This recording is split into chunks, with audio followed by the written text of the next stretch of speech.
Assalamu alaikum students. Hope you all are fine. Today I am going to teach respiratory disorders from chapter number 10 gaseous exchange.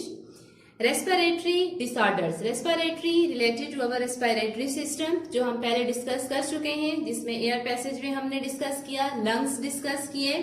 अब हम उसके disorders discuss करेंगे. Disorders मतलब कि खराबियां, पेचीदगियां, यानी कि हम ये देखेंगे हमारे रेस्पिरेटरी सिस्टम में जो डिफरेंट पार्ट्स प्रेजेंट है उनमें किस तरह की पेचीदगियां पैदा हो सकती हैं या उनमें किसी किस्म के प्रॉब्लम की वजह से कौन सी खराबियां आ सकती हैं. ठीक है, तो इसमें हम डिफरेंट डिजीजेस डिस्कस करेंगे अबाउट रेस्पिरेटरी सिस्टम. तो उसमें फर्स्ट हमारे पास जो डिजीज आ जाती है दैट इज ब्रोंकाइटिस. अब हम ब्रोंकाइटिस की बात करते हैं. ब्रोंकाइटिस क्या है? ठीक है, bronchitis is basically a disease of the bronchi as the name indicate. यानी कि ये जो हमारे पास डिजीज है ये ब्रोंकाई या ब्रोंक्यूल्स की डिजीज है. ब्रोंकाई हमने एक पार्ट पढ़ा था. It is a disease of bronchi. Bronchi हमने जो पार्ट पढ़ा था, जो ट्यूब प्रेजेंट होती है आफ्टर ट्रेकिया. ट्रेकिया आप देखते हैं डिवाइड होता है, 2 ट्यूब्स बनाता है. जब लंग्स में इंटर होता है तो वो ट्यूब्स जो है हम ब्रोंकाई कहते हैं. अब ब्रोंकाई या ब्रोंक्यूल्स में अगर किसी किस्म की कोई प्रॉब्लम आ जाती है, जैसे कि इनमें इन्फ्लेमेशन हो जाती है, इनमें क्या हो जाती है? इन्फ्लेमेशन हो जाती है, जिसे हम कहते हैं इसमें सूजन हो जाती है या सोजश हो जाती है. अगर ब्रोंकाई में इन्फ्लेमेशन काज हो जाए तो उस डिजीज को हम किसका नाम देते हैं? ब्रोंकाइटिस का नाम देते हैं. फर्दर इसमें और हमारे पास क्या है? It results in excessive secretion of mucus. इसमें जैसे ही इन्फ्लेमेशन होती है तो हमारे पास जो है वो बहुत ज्यादा म्यूकस सिक्रीशन हो जाती है. ठीक है, हम ये लिखते हैं excessive secretions of mucus. Mucus fluid जो प्रेजेंट होता है, फ्लूइड जिसे हम कहते हैं, ये ब्रोंकाई वाल्व्स के अंदर बहुत ज्यादा जो है म्यूकस जो है वो सिक्रीट हो जाता है. ठीक है, अब म्यूकस के ज्यादा से ज्यादा सिक्रीट होने की वजह से हमारे पास ये जो ट्यूब्स हैं, जो ब्रोंकाई ट्यूब्स हैं या जो ब्रोंक्यूल्स होते हैं, इनमें स्वेलिंग हो जाती है. ठीक है, जैसे ही जो है ये म्यूकस बहुत ज्यादा हो जाता है तो इसमें हमारे पास क्या हो जाती है? स्वेलिंग स्टार्ट हो जाती है. यानी कि जो ट्यूब्स का पाथवे है वो बहुत ज्यादा नैरो हो जाता है. स्वेलिंग होने की वजह से हमारे पास क्या फैक्टर आता है कि जो ट्यूब्स है हमारे पास उनका पाथ जो है वो बहुत ज्यादा नैरो हो जाता है. ठीक है, नैरोइंग ऑफ ट्यूब.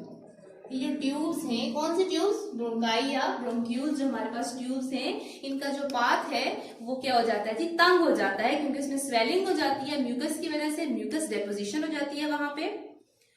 और this is about bronchitis. Bronchitis यानी कि ऐसी डिजीज है जिसमें हम जो है वो बात करते हैं कि ट्यूब्स के अंदर बहुत ज्यादा म्यूकस सिक्रीट हो जाता है, इन्फ्लेमेशन हो जाती है, स्वेलिंग हो जाती है, ट्यूब्स तंग हो जाती है. डेफिनेटली जब ट्यूब्स तंग हो जाएंगी तो उसमें से जो एयर जो पास होती है उसके लिए क्या होगा? डिफिकल्टी होगी, मतलब एयर जो है वो इजीली पास नहीं होगी. अब हम देखते हैं इस डिजीज की हमारे पास काजेज क्या है, मतलब कि ये डिजीज जो है वो किस वजह से होती है. अब हम इसकी काजेज डिस्कस कर लेते हैं.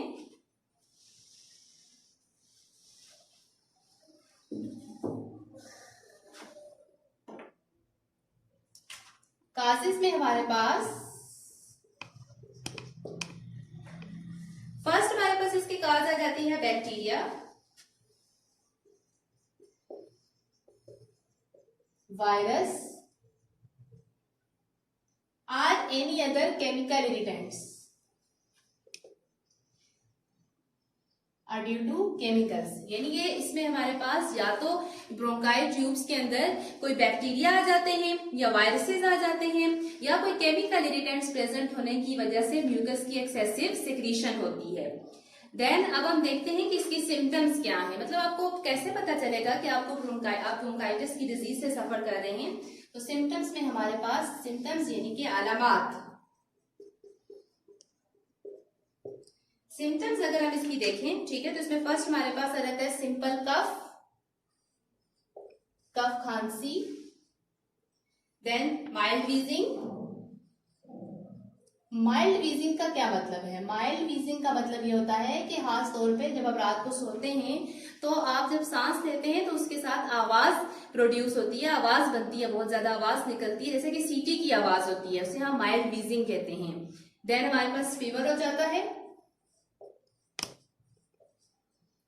देन हमारे पास चिल्स कहते हैं बहुत ज्यादा ठंड लगना।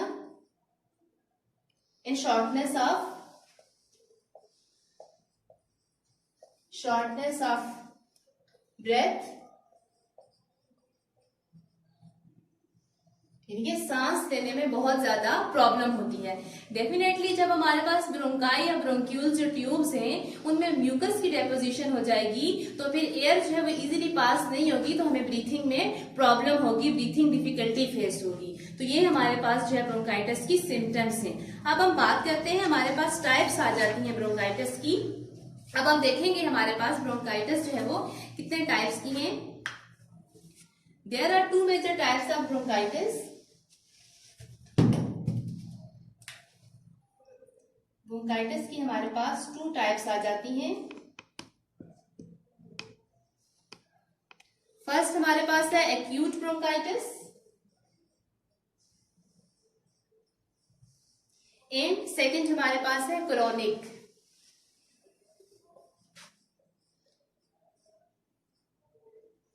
Acute bronchitis and chronic bronchitis. अब देखते हैं इनमें डिफरेंस क्या है। जो एक्यूट ब्रोंकाइटिस है हमारे पास यूजुअली लास्ट अबाउट 2 वीक्स, यानी कि ये जस्ट हमारे पास जो है वो, अगर कोई पेशेंट जो है वो ब्रोंकाइटिस सफर कर रहा है तो उसमें जो हमारे पास एक्यूट ब्रोंकाइटिस है वो जस्ट जो है वो 2 वीक्स के लिए होगी विद नो परमानेंट डैमेज, यानी कि इसमें जो टिश्यूज का डैमेज हो जाता है वो परमानेंट नहीं होगा। नो परमानेंट डैमेज मतलब इसमें टिश्यूज जो डैमेज हो जाते हैं लंग्स के या ब्रोंकाई ब्रोंक्यूल्स के अंदर जो पार्ट डैमेज हो रहा है वो परमानेंट डैमेज नहीं होता, मतलब जल्दी रिकवर हो जाता है। बट अब हम बात करते हैं क्रोनिक इन्फ्लेमेशन की। तो जो हमारे पास क्रोनिक ब्रोंकाइटिस है इस बेसिकली इसमें जो ब्रोंकाई के अंदर जो इन्फ्लेमेशन होती है क्रोनिक इन्फ्लेमेशन हो जाती है, मतलब काफी टाइम के लिए रहती है, बहुत ड्यूरेशन के लिए रहती है। It usually last for 3 months to 2 years, मतलब ये जो है वो 3 months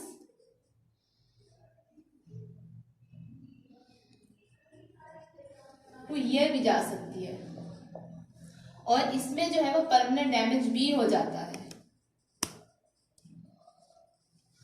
परमानेंट डैमेज मतलब कि जो है वो इसमें टिश्यूज जो हैं, कुछ टिश्यूज ऐसे होते हैं जो काफी टाइम के लिए डैमेज हो जाते हैं, आप मेडिसिन भी लें तो उसके बावजूद भी वो सही से रिकवर नहीं होते हैं। ठीक है, तो ये हमारे पास है क्रोनिक इन्फ्लेमेशन। तो हमने देखा ब्रोंकाइटिस में हमारे पास 2 टाइप्स आ जाती हैं, एक्यूट एंड क्रोनिक। एक्यूट थोड़े टाइम के लिए होती है लाइक 2 वीक्स और इसमें कोई परमानेंट डैमेज नहीं होता, जबकि क्रोनिक जो है हमारे पास के 3 months to year जाती है और इसमें परमानेंट डैमेज भी हो जाता है।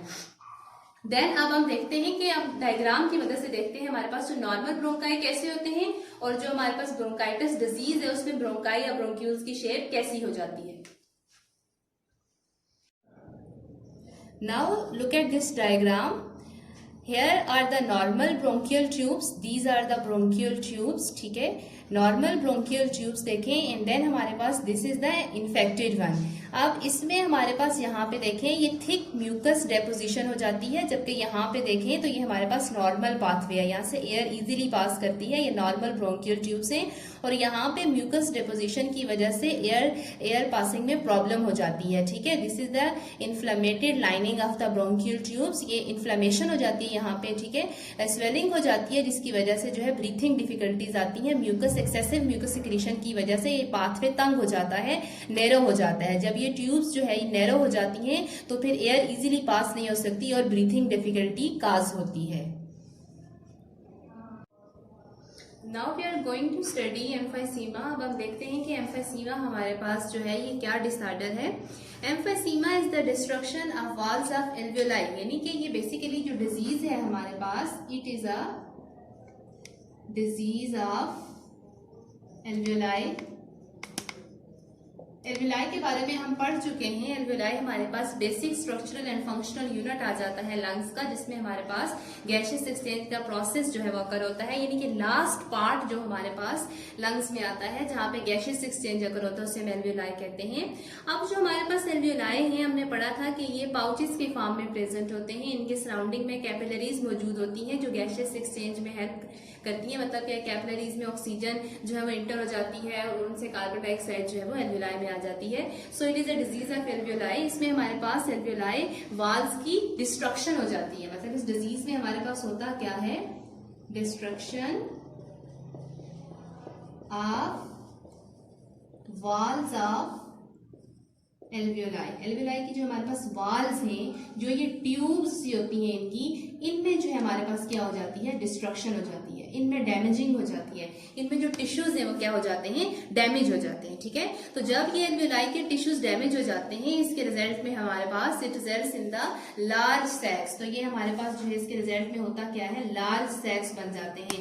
वैसे भी हमने कहा था ये सैक लाइक स्ट्रक्चर है एल्वियोलाई जो है, तो इसमें हमारे पास जब ये टिश्यूज डैमेज हो जाते हैं तो ये लार्ज सैक्स बन जाते हैं, यानी कि इनके अंदर वाल डैमेज होने की वजह से जो एल्वियोलाई है वो आपस में कंबाइन हो जाते हैं। जैसे हमारे पास ये एक एल्वियोलाई है, ठीक है, जबकि इनके अंदर की ये वाल डैमेज हो जाती है तो ये एल्वियोलाई जो है ये आपस में क्या हो जाते हैं, कंबाइन हो जाते हैं। ठीक है, जब ये कंबाइन होते हैं तो डेफिनेटली इनका तो वॉल्यूम इंक्रीज हो जाता है। ठीक है, इनका वॉल्यूम हमारे पास इंक्रीज हो जाता है। वॉल्यूम इंक्रीज होने की वजह से जो गैसियस एक्सचेंज के लिए हमारे पास सरफेस एरिया है वो कम हो जाता है, यानी कि लार्जर सैक्स की वजह से हमारे पास वॉल्यूम इंक्रीज हो जाता है। वॉल्यूम इंक्रीजेस, अब वॉल्यूम किसका इंक्रीज हो जाते हैं, एल्वियोलाई का वॉल्यूम हमारे पास जो है वो alveoli volume increases, but surface area जो हमारे पास है, सरफेस एरिया जो है वो डिक्रीज हो जाता है फॉर गैसियस एक्सचेंज, यानी कि इसके अराउंड में जो कैपिलरीज प्रेजेंट है, जो सेल्स प्रेजेंट है, वो पहले हमारे पास जो है उनका इसका वॉल्यूम अपना कम होने की वजह से सरफेस एरिया ज्यादा होता था, तो हमारे पास गैसियस एक्सचेंज का प्रोसेस ज्यादा हो जाता था। बट जैसे ही जो है वो एल्वियोलाई का वॉल्यूम इंक्रीज करेगा, ये कंबाइन होते जाएंगे, तो एरिया हमारे पास जो है वो सरफेस एरिया गैसियस एक्सचेंज का कम हो जाएगा, क्योंकि अंदर ट्यूब्स जो है वो डैमेज हो जाएंगे। ठीक है, तो इसमें हमारे पास सेकेंडली ये भी होता है कि जैसे ही जो लंग्स की डिजीज है, ये एल्वियोलाई लंग्स में आ जाते हैं, तो जब ये लंग्स के टिश्यू डैमेज हो जाते हैं, लंग्स टिश्यू की ब्रेकडाउन हो जाती है, lungs do not come back to their original shape. तो आफ्टर जो है वो कंट्रैक्शन, जो हमारे पास लंग्स हैं, एक्सलेशन के बाद लंग्स अपनी ओरिजिनल शेप में वापस नहीं आ सकते, क्योंकि उनके ये टिश्यूज जो हैं वो डैमेज हो जाते हैं। ये टिश्यूज जो है वो क्या हो जाते हैं, हमारे पास ब्रेक हो जाते हैं। टिश्यूज टूट जाने की वजह से लंग्स जो है वो अपनी ओरिजिनल शेप में वापस नहीं आते, जिसकी वजह से ये होता है कि air can not be pushed out, तो एयर अच्छे से जो है वो बाहर नहीं निकल पाती और लंग्स में क्या हो जाती है, ट्रैप्ड हो जाती है। सेकेंडली इसमें हमारे पास ये भी होता है कि जब हमारे पास ये यहाँ पे ये वाल डैमेज हो जाती है, तो ये हमारे पास इसके सराउंडिंग में हम कहते हैं कि जो ब्लड कैपिलरीज मौजूद होती हैं, ये जो ब्लड कैपिलरीज है इनके साथ गैसियस एक्सचेंज सही से नहीं हो पाता, यानी कि उसमें ब्लड में कार्बन डाइऑक्साइड की कंसेंट्रेशन ज्यादा हो जाती है और जो ऑक्सीजन है वो ज्यादा इसमें इंटर नहीं हो पाती, ब्लड जो है ऑक्सीजनेटेड नहीं हो पाता, ऑक्सीजन कम हो जाती है, कार्बन डाइऑक्साइड की कंसेंट्रेशन ज्यादा हो जाती है। ठीक है, तो इसमें हमारे पास एल्वियोलाई के डैमेज होने की वजह से गैसियस एक्सचेंज का प्रोसेस जो है वो सही से अकर नहीं होता। तो हमने एम्फीसाइमा के बारे में पढ़ा हमने। एम्फीसीमा हमारे पास जो है वो एल्वियोलाई की डिजीज है, जिसमें एल्वियोलाई वाल जो है वो डैमेज हो जाते हैं, इनकी लाइनिंग जो है वो डैमेज हो जाती है, जिसकी वजह से जो है लंग्स टिश्यू ब्रेक हो जाते हैं और लंग्स जो है वो अपनी ओरिजिनल शेप में वापस नहीं आ सकते। अब हम देखेंगे कि इसकी काजेस क्या हैं। ठीक है, काजेस एंड सिम्टम्स हम डिस्कस कर लेते हैं।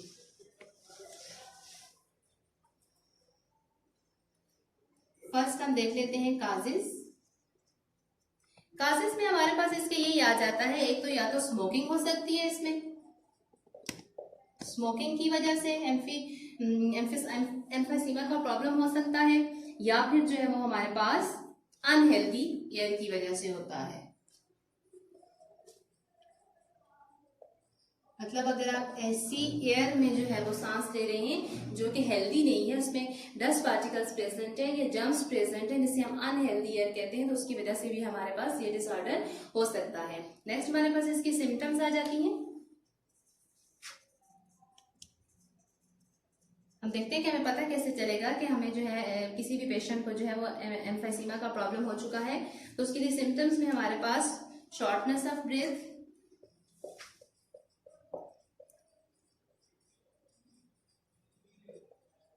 सांस लेने में प्रॉब्लम होगी, देन फटीग, थकावट हो जाएगी, बहुत थका थका महसूस करते हैं, वेट लॉस, वजन कम हो जाता है, देन हमारे पास low level of oxygen in blood. अभी हमने बात की थी कि जब सही से जो है वो गैसियस एक्सचेंज का प्रोसेस नहीं हो सकेगा तो ब्लड में जो है वो ऑक्सीजन की कमी हो जाएगी और कार्बन डाइऑक्साइड ज्यादा हो जाएगी, ठीक है, क्योंकि एल्वियोलाई जब डैमेज हो जाएंगे तो अच्छे से गैसियस एक्सचेंज का प्रोसेस जो है वो नहीं हो सकेगा, ठीक है। इसके अलावा रेस्पिरेटरी इन्फेक्शंस हो जाते हैं इसमें, ठीक है, सांस लेने में बहुत ज्यादा प्रॉब्लम हो जाती है और जो है फटीग, थकावट हो जाती है, वेट लॉस हो जाता है और ब्लड में ऑक्सीजन की कमी हो जाती है। और जब तक जो है हमारे पास ये एम्फीसीमा डिजीज के सिम्टम्स अपीयर होते हैं तब तक जो है वो ऑलमोस्ट 60 to 70% जो हमारे पास लंग्स के टिश्यू हैं वो डैमेज हो चुके होते हैं। सो हम ये कहते हैं कि हमारे पास क्रोनिक लंग डिजीज है। अब हम डायग्राम में देखते हैं किस तरह से टिश्यूज जो है वो डैमेज होते हैं। ओके जी, now look at this diagram. ये हमारे पास जो है ये देखें, ये ग्रैब्स लाइक जो है हमारे पास ये एल्वियोलाई स्ट्रक्चर प्रेजेंट होते हैं लंग्स में, which is the final respiratory centre of respiratory system in humans. अब इसमें ये हमारे पास नॉर्मल कंडीशन में इस तरह से ये स्ट्रक्चर प्रेजेंट होते हैं। इनके सराउंडिंग में ये जो है हमारे पास ये ब्लड कैपिलरीज मौजूद होती हैं। ये देखें, इसमें देखें ये सारी सराउंडिंग में ब्लड कैपिलरीज होती हैं। यहाँ पे गैसियस एक्सचेंज का प्रोसेस अकर होता है, ठीक है। But in case of emphysema, अब यहाँ पे देखें, यहाँ पे म्यूकस जब ज्यादा हो जाता है ब्रोंकियल ट्यूब्स के अंदर, उसकी वजह से आगे फर्दर हमारे पास देखें एल्वियोलाई जो है ये टिश्यूज डैमेज हो जाते हैं। यहाँ से ये जब इनकी वॉल डैमेज हो जाएगी, लाइनिंग इनकी डैमेज हो जाएगी, तो ये देखें ये इनका वॉल्यूम जो है वो ज्यादा हो जाएगा, मतलब ये फूल जाएंगे। एल्वियोलाई जो है जब इस कंडीशन में आ जाते हैं तो इनके सराउंडिंग जो ब्लड कैपिलरीज होती हैं वो कम हो जाती हैं, यानी कि गैसियस एक्सचेंज का जो हमारे पास सरफेस एरिया है वो कम हो जाता है इनके वॉल्यूम के इंक्रीज होने की वजह से, ठीक है। तो जितने ये सैक्स हमारे पास बड़े होते जाएंगे, लार्जर सैक्स होते जाएंगे, उतना एरिया गैसियस एक्सचेंज का कम होता जाएगा और फिर इसी वजह से हमारे पास जो है वो ब्रीथिंग में डिफिकल्टी होगी और इवन ब्लड में जो है वो ऑक्सीजन की कमी हो जाएगी और कार्बन डाइऑक्साइड की कंसंट्रेशन ज्यादा हो जाने की वजह से ब्लड थिक हो जाता है और पेशेंट जो है वो अक्सर जो है वो फीवर में ही रहता है, मतलब उसे बुखार रहता है, ठीक है। So these are the normal alveoli structure and these are with emphysema structures. Next जो हमारे पास रेस्पिरेटरी डिसऑर्डर है वो है नमूनिया। नमूनिया में हम देखते हैं कि हमारे पास क्या डिजीज है। Pneumonia is basically a disease in which there is a infection of lungs, यानी कि नमूनिया में जो है हमारे पास लंग्स में इन्फेक्शन काज हो जाता है। Infection of lungs, pneumonia is infection of lungs. अब if both lungs are infected, अगर हम देखें कि दोनों लंग्स में हमारे पास ये इन्फेक्शन काज हो जाता है, बोथ लंग्स इसमें इफेक्टेड हो जाते हैं, then it is called as double नमूनिया। यानी कि if both lungs are infected then it is called as double नमूनिया।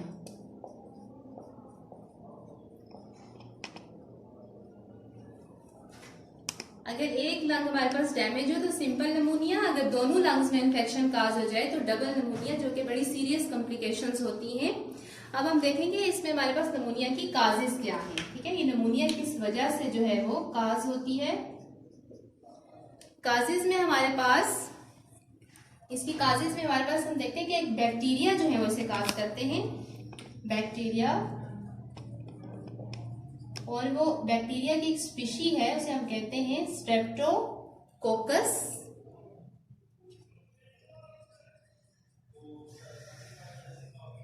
निमोनियाe।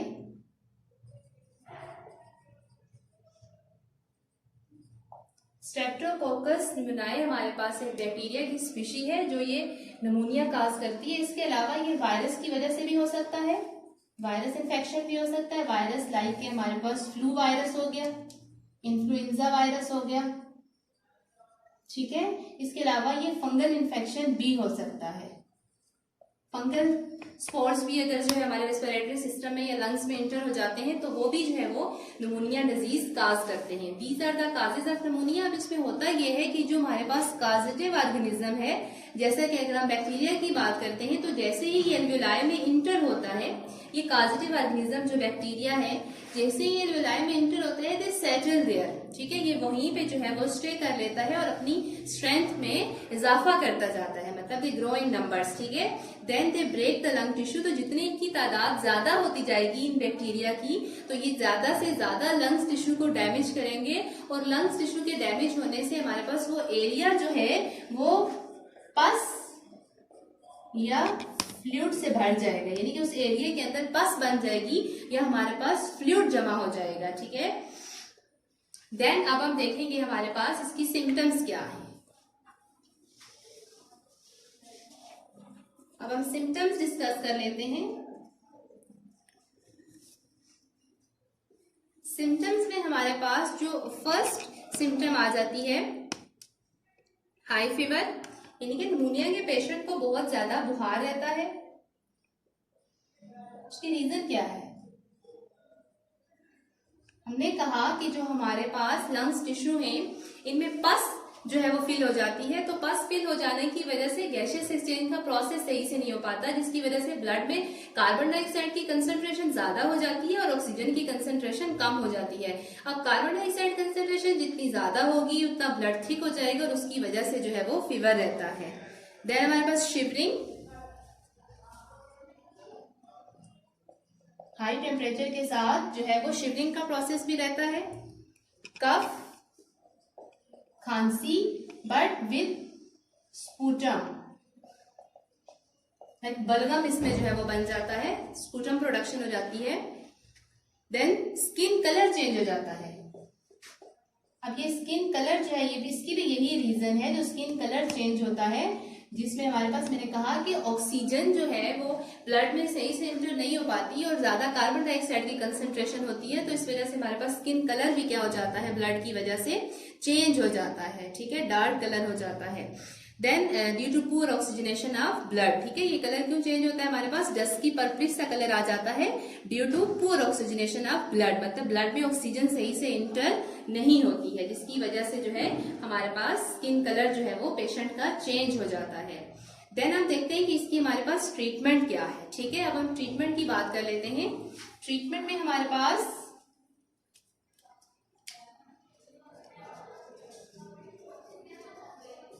Treatment में डेफिनेटली ये हमारे पास बैक्टीरियल प्रॉब्लम है, तो इसमें हम जो है वो एंटीबायोटिक देते हैं। Antibiotics are use for the treatment of pneumonia. Antibiotics जो है वो इसमें यूज की जाती हैं या वैक्सीन दी जाती हैं, ठीक है। लाइक हमारे पास वायरल इन्फेक्शन है तो इसमें फिर हमारे पास वैक्सीनेशन की जाती है, वैक्सीन दी जाती हैं। अगर ये हमारे पास बैक्टीरियल इन्फेक्शन हो तो एंटीबायोटिक दी जाती हैं। सो अब हम डायग्राम्स की मदद से देखते हैं कि हमारे पास लंग्स किस तरह से डैमेज होते हैं निमोनिया डिसऑर्डर में। Okay, now look at this diagram. अब इसमें हमारे पास देखें, ये हमारे पास normal alveoli lungs tissue present है और यहाँ पे हमारे पास निमोनिया पेशेंट के लंग टिश्यू प्रेजेंट है। अब ये देखें, ये तो हमारे पास नॉर्मल वे है, ये सेक्स जो है हमारे पास बिल्कुल नॉर्मल है, but in case of pneumonia patient यहाँ पे देखें ये पस डेपोजिशन हो जाती है, ये इस कलर से इंडिकेशन हो रही है। यहाँ पे ये देखें कि हमारे पास पस बन जाती है इन सेक्स के अंदर। जब इन्फेक्शन काज होता है लंग्स में तो ये हमारे पास पस बन जाती है, फ्लूइड फिल हो जाता है, जिसकी वजह से जो है वो गैसियस एक्सचेंज में बहुत ज्यादा प्रॉब्लम आता है और हमारे ब्लड में जो है वो ऑक्सीजन की बहुत ज्यादा कमी हो जाती है। इसकी वजह से पेशेंट स्किन कलर भी चेंज हो जाता है। तो इसमें हम देखते हैं कि हमारे पास जस्ट ड्यू टू पस डेपोजिशन और फ्लूइड डेपोजिशन जो है ये नॉर्मल वर्किंग यहाँ पे लंग्स टिश्यू की नहीं होती। Now next respiratory disorder is asthma. Asthma is basically a disease of bronchi. It is related to bronchial tubes or bronchi, यानी कि ये हमारे पास ब्रोंकाई डिजीज है। ब्रोंकियल ट्यूब्स के अंदर जो है वो इन्फ्लेमेशन हो जाती है। एस्थमा को हम यूं भी कहते हैं कि asthma is basically a form of allergy. ये हमारे पास एक एलर्जी होती है। Asthma is basically a form of allergy. और ये इसमें होता क्या है, इसमें जो हमारे पास, अब हम जो ब्रोंकाई की बात करते हैं, तो ये जो ब्रोंकाई है हमारे पास, इनमें इन्फ्लेमेशन हो जाती है। इन्फ्लेमेशन अकर्स इन ब्रोंकाई और bronchial tubes, more mucus production. जब इन्फ्लेमेशन होगी तो डेफिनेटली म्यूकस प्रोडक्शन बहुत ज्यादा होगा। More mucus production and narrowing of the airways, और जो पूरा हमारा एयर पैसेज वे है वो नैरो हो जाएगा। नैरोइंग ऑफ एयरवे, ये जो हमारे पास एयर वे है, जो एयर पैसेज वे है हमारा, जैसे कि ब्रोंकाई, ब्रोंकियस ट्यूब, एल्वेओलर डक्ट्स, ये पाथ जो है हमारे पास नैरो हो जाएगा। अब ये किस वजह से नैरो हो जाएगा, डेफिनेटली जब इसमें जो है हमारे पास म्यूकस प्रोडक्शन होगी, फ्लूइड बन जाएगा। फ्लूइड बन जाने की वजह से रास्ता जो है हमारे पास सारा तंग हो जाएगा और एयर जो है वो इजीली पास नहीं हो सकेगी और ब्रोंकाई में इन्फ्लेमेशन हो जाएगी। ठीक है। Then in asthma patient the bronchi and bronchioles become sensitive to different allergens.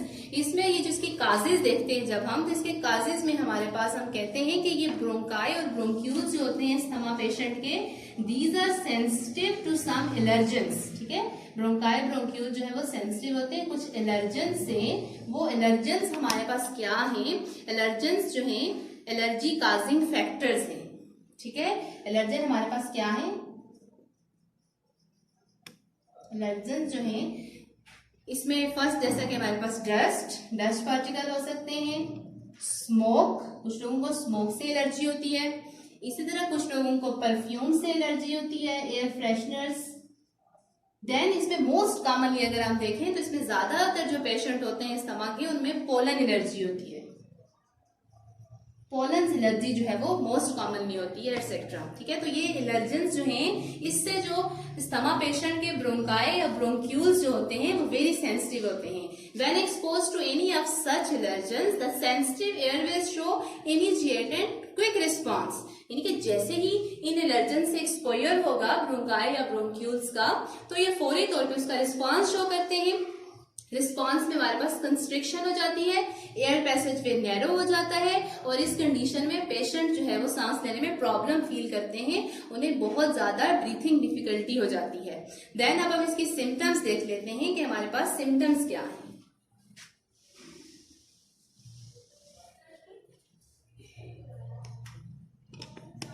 Symptoms जो है वो हमारे पास डिफरेंट हैं, ये वेरी करती है फ्रॉम, सिम्टम्स जो है हमारे पास वेरी करती हैं फ्रॉम पर्सन टू पर्सन। ठीक है, जैसा कि हमारे पास जो मेजर सिम्टम्स आ जाती हैं, जो कि मतलब सारे ही जितने भी एलर्जेंस पेशेंट होते हैं उसमें एक तो हमारे पास जो है शॉर्टनेस ऑफ ब्रेथ हो जाता है, इनमें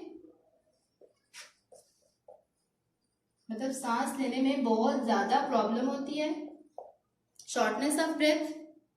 सेकेंडली जो हमारे पास है, खास तौर पे ये शॉर्टनेस ऑफ ब्रेथ जो है वो रात के टाइम पे होती है। फिर इसके अलावा जो है वीजिंग मोस्ट कॉमन सिम्टम है।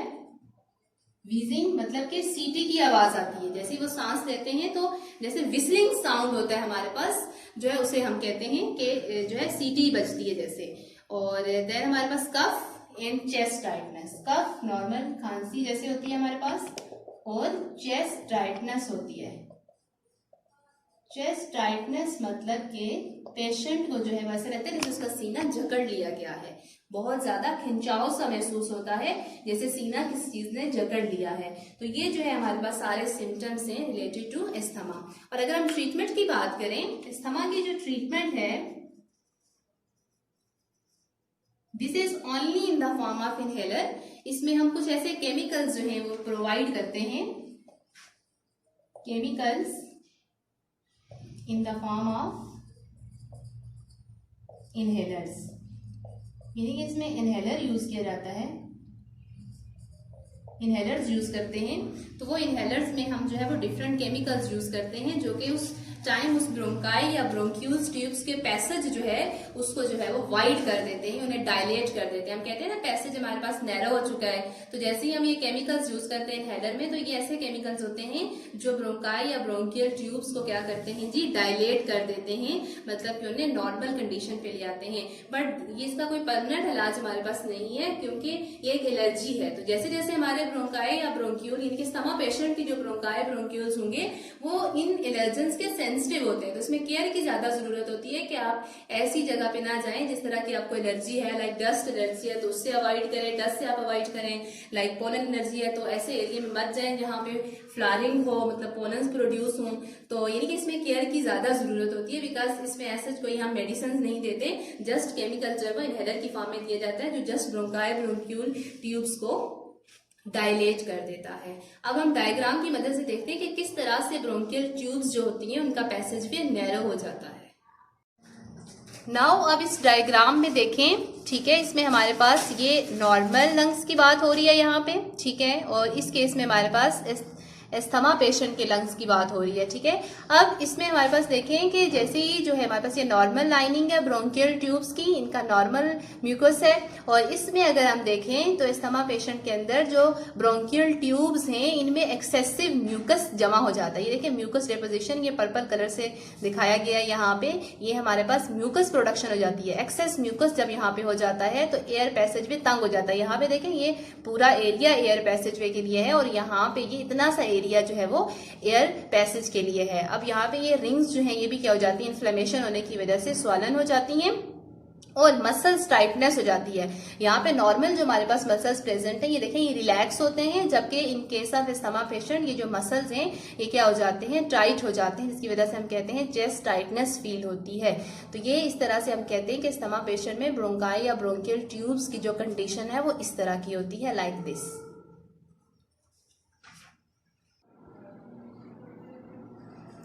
ओके जी, नेक्स्ट हमारे पास रेस्पिरेटरी डिसऑर्डर्स में है लंग कैंसर। अब हम बात करेंगे लंग कैंसर क्या है। तो फर्स्ट हम देख लेते हैं हमारे पास कैंसर क्या है, ठीक है।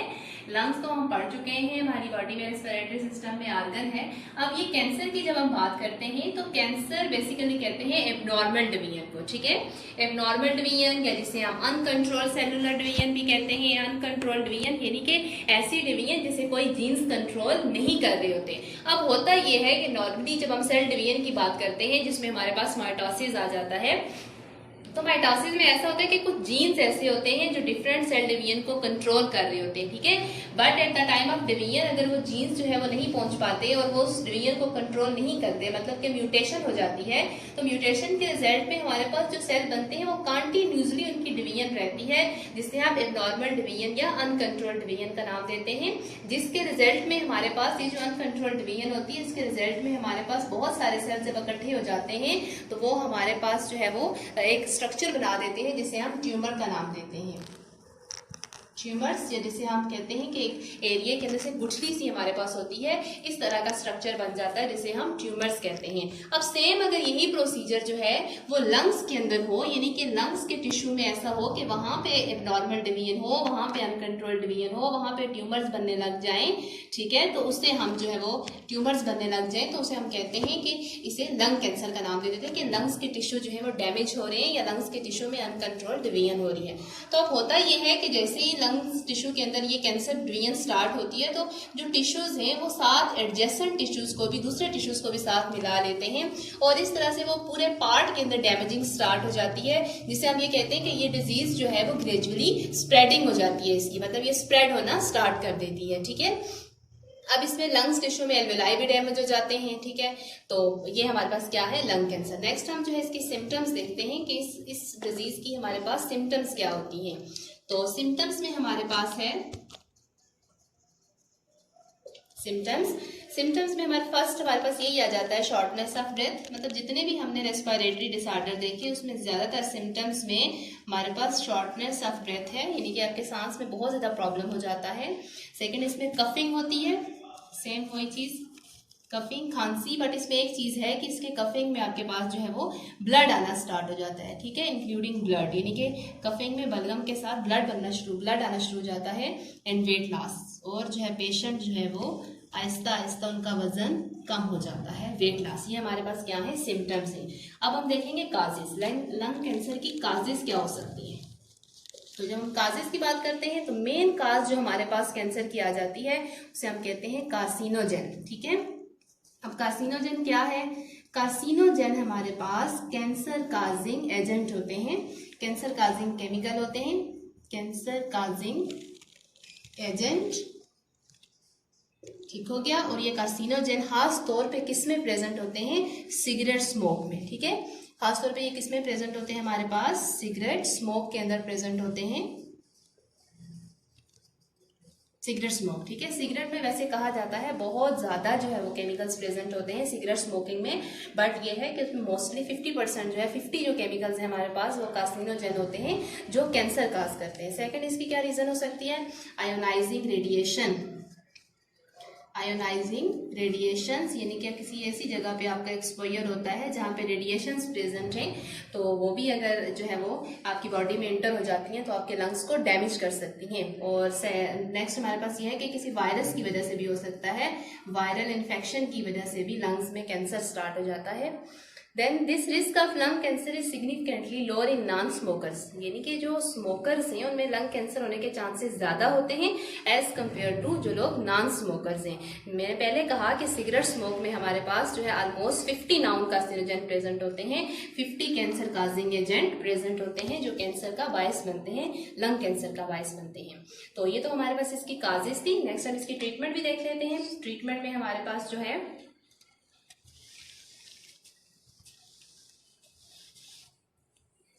हम देखते हैं इसके ट्रीटमेंट में क्या चीजें आ जाती हैं। एक तो इसके ट्रीटमेंट में इसकी सर्जरी है, जब ये बहुत ज़्यादा हो जाए, मतलब ये इसकी स्टेजेस होती हैं, जब कैंसर बहुत ज़्यादा इसकी स्प्रेडिंग स्टार्ट हो जाए तो इसकी एक सर्जरी की जाती है। सेकंड इसमें कीमोथेरेपी की जाती है, थ्रू केमिकल्स मतलब इसका ट्रीटमेंट किया जाता है, या थ्रू जो है वो रेडिएशंस इन ट्यूमर्स को खत्म किया जाता है, यानी कि डिफरेंट रेडिएशंस ट्यूमर्स पे बम्बार्ड करवाई जाती हैं तो ये ट्यूमर्स जो है वो खत्म हो जाती हैं, ठीक है। तो ये इसके ट्रीटमेंट में आता है। नेक्स्ट हमारे पास एक चीज़ और भी है कि ये जो कैंसर है हमारे पास, सिगरेट स्मोकिंग की हम बात करते हैं, लंग कैंसर मैंने कहा मोस्टली जो है वो स्मोकिंग की वजह से होता है। तो स्मोकिंग में मेरे पास दो फैक्टर आ जाते हैं। स्मोकिंग में एक हमारे पास होता है फिल्टर स्मोकिंग और एक हमारे पास होता है पैसिव स्मोकिंग, ठीक है। स्मोकिंग में हमारे पास क्या है, एक फिल्टर स्मोकिंग, एक पैसिव स्मोकिंग। तो फिल्टर स्मोकिंग तो हमें पता है सिंपल, जो लोग एक्टिवली स्मोकिंग कर रहे होते हैं, ठीक है, फिल्टर एंड से स्मोकिंग कर रहे होते हैं उन्हें तो हम फिल्टर का नाम देते हैं। बट जो पैसिव स्मोकिंग है हमारे पास, पैसिव स्मोकिंग में होता है ये पर्सन जो है वो स्मोकिंग नहीं कर रहे होते बट स्मोकर पर्सन के साथ बैठे हुए होते हैं, मतलब स्मोकर पर्सन का जो सिगरेट का स्मोक है वो अपने अंदर ले रहे होते हैं। तो इसको हम यूं लिखते हैं कि inhalation of smoke from another smoker, यानी कि दूसरा जो स्मोकर पर्सन है उससे आप स्मोक इनहेल कर रहे हैं, जस्ट उसकी कंपनी में बैठे रहते हैं, तो इसे हम कहते हैं पैसिव स्मोकिंग, ठीक है। तो ये जो हमारे पास स्मोकिंग है, जो पैसिव स्मोकिंग है, तो ये ज्यादा डेंजरस होती है क्योंकि जो smoke from the burning end of the cigarette is more dangerous than the smoke from the filter and, यानी कि जो हमारे पास बर्निंग एंड होता है जिससे पैसिव स्मोकिंग आ जाती है वो ज्यादा डेंजरस होता है as compare to filter end, because filter end में फिल्ट्रेशन भी हो जाती है, ठीक है। तो फिल्टर एंड से भी स्मोकिंग डेंजरस है, बट एज कम्पेयर टू हम जब इनको कंपैरिजन देखते हैं तो पैसिव जो है वो ज्यादा डेंजरस होती है, ठीक है। So this is all about the lung cancer. अब हम डायग्राम में भी देख लेते हैं कि आप देखेंगे स्मोकर पर्सन के लंग्स कैसे होते हैं। Now look eight here in this diagram, ये देखिए हमारे पास लंग कैंसर, इसमें हमारे पास ये जो लंग हमारे पास प्रेजेंट है ये नॉन स्मोकर्स मतलब ये नॉर्मल जो हमारे पास है उनका है, और दूसरा हमारे पास देखें ये जो हमारे पास लंग है जिसे हम कहते हैं स्मोकर पर्सन या लंग कैंसर। इसमें लंग कैंसर में ये देखें यहाँ पे नॉर्मल डिवीजन की वजह से ये ट्यूमर्स बनने लग जाती हैं और ये किसी एक जगह पे नहीं होती, एडजेसेंट सेल्स को भी साथ इन्वेड कर लेती हैं। तो हमारे पास जो है लंग कैंसर पेशेंट में लंग्स की कंडीशन कुछ ऐसी होती है, जबकि नॉर्मल पर्सन में कंडीशन ऐसी होती है।